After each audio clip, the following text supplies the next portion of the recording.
Lòng heo chiên cay nguyên liệu: 500g lòng non, 1 thìa cà phê bột nghệ, 1 thìa cà phê dầu hào, 2 thìa cà phê sa tế, dầu chiên, 3 thìa cà phê giấm, 1 thìa bột nêm, 1 thìa tiêu. Cách làm: lòng heo dùng giấm rửa sạch, khử mùi hôi rồi để ráo. Ướp lòng heo với 2 thìa sa tế, 1 thìa dầu hào, 1 thìa bột nêm, 1 thìa hạt tiêu, trộn đều, bọc màng bọc và để ngăn mát khoảng 30 phút. Đặt chảo lên bếp, đổ dầu vào chảo đợi nóng ra rồi cho lòng vào chiên vàng giòn. Gắp lòng heo ra đĩa qua lớp giấy thấm dầu. Trước khi ăn, cắt lòng heo chiên cay thành miếng vừa ăn. Lòng heo chiên cay rất hợp cho xã nhâm nhi ngày cuối tuần. 3 chỉ nướng xiên nguyên liệu: 700 ria dờ thịt 3 chỉ, 2 phần gốc ngò, 2 phần trắng gốc hành lá, 2 tép tỏi, 2 muỗng canh nước cam, 1 muỗng canh dầu, mùng 1 tháng 2 muỗng cà phê hạt tiêu, 1 củ hành tím, 1 muỗng canh dầu hào, 1 muỗng canh nước tương, 1 muỗng canh nước mắm, 1 muỗng canh đường, 1 muỗng cà phê mật ong. Cách làm: thịt heo rửa sạch, nhớ cạo lớp dờ ở phần da. Sau đó thái miếng không quá mỏng. Hành lá, ngò, tiêu, hành tím, tỏi cho hết vào cối giá nhuyễn. Sau đó cho hết gia vị vào cối trộn đều. Cho thịt vào âu cùng với gia vị, mang bao tay trộn đều để 30 phút cho thịt thấm trước khi xiên thịt vào cây. Xiên thịt vào các cây, sau đó xếp các cây xiên thịt lên vỉ để nướng. Lò nướng làm nóng 180 độ C trước 15 phút. Sau đó cho vỉ thịt vào nướng mỗi bên 15 phút.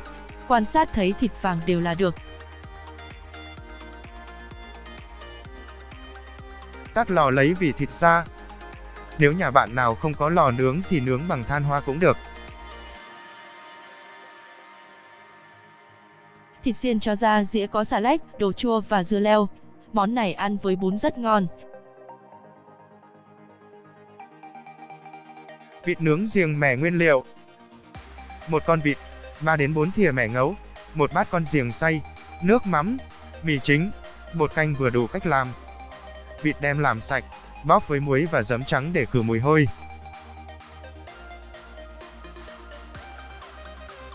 Chặt vịt thành 5 đến 6 phần để nướng cho nhanh chín, hoặc bạn để nguyên con tùy ý. Cho vịt vào một âu lớn, rồi thêm gia vị, nước mắm, mì chính, ít bột canh vào trộn đều. Sau đó thêm mẻ, riềng xay vào trộn tiếp. Để ướp vịt như vậy khoảng ít nhất 1 tiếng. Chuẩn bị bếp than hoa.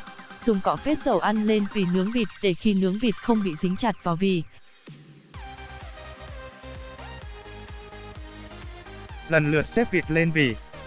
Dùng dây thép nhỏ nẹp chặt hai bên mép vỉ để khi nướng vỉ không bị bung ra.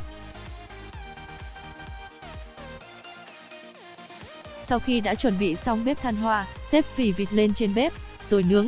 Trong quá trình nướng, thỉnh thoảng phết ít dầu ăn lên trên mặt vịt để vịt không bị cháy.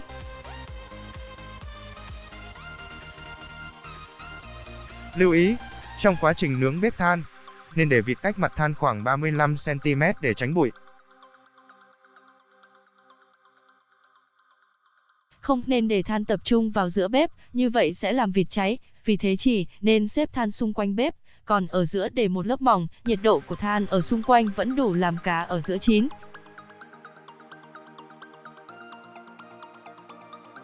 Hơn nữa, chỉ nên dùng một chiếc quạt gió nhỏ để thổi than. Nướng từ từ, không vội vàng để vịt có thể chín đều từ trong ra ngoài. Cứ 2 đến 3 phút lại lật vịt một lần để các mặt vịt chín vàng đều nhau.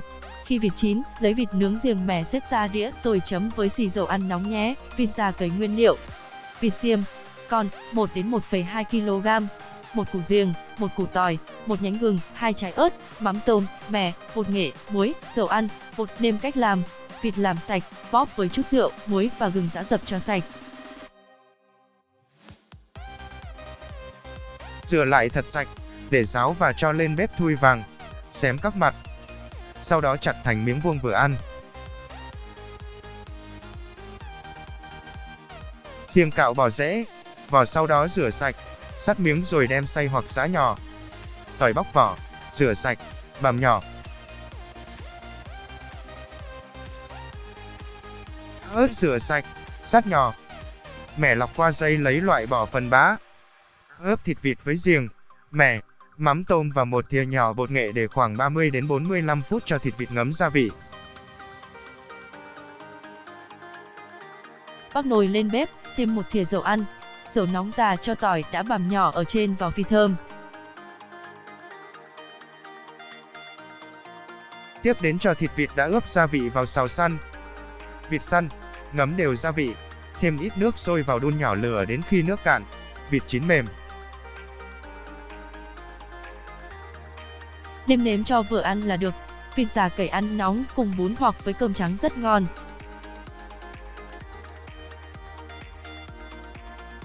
Gà nướng nguyên con nguyên liệu. Một con gà ta ngon, chanh, ớt, rau răm, phần muối ớt ướp ngoài gà.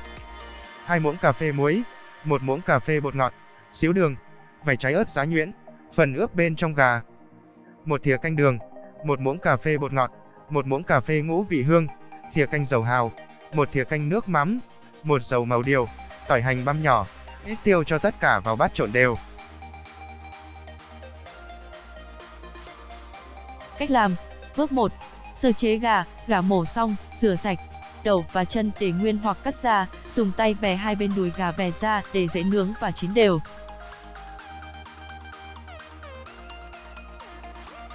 Bước 2. Làm gia vị ướp gà, phần muối ớt ướp ngoài gà. 2 muỗng cà phê muối, 1 muỗng cà phê bột ngọt, xíu đường, vài trái ớt giá nhuyễn rồi trộn đều.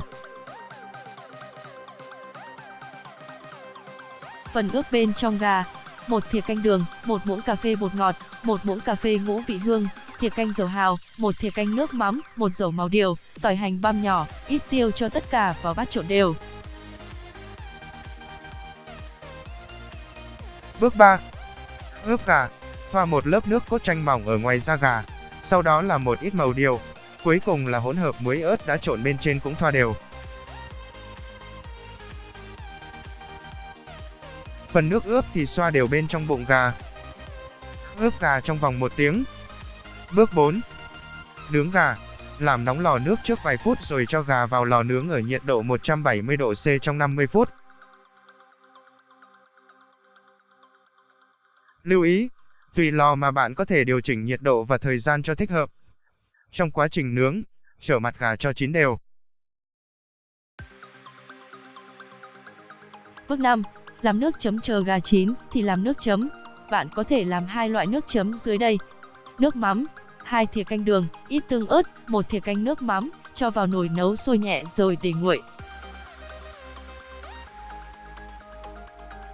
Khi ăn cho ớt vào. Muối ớt xanh, đường, ớt xanh, muối, cốt chanh, ít lá chanh cho vào máy xay, xay nhuyễn rồi thêm gia vị cho vừa ăn. Gà chín, lấy ra xé hoặc chặt nhỏ rồi thưởng thức. Gà nướng ăn với rau răm, rau muối chua và cơm cháy đều rất tuyệt. Ăn ngon những món ngon xứng đáng là mỹ vị trong ngày Hà Nội rét căm căm.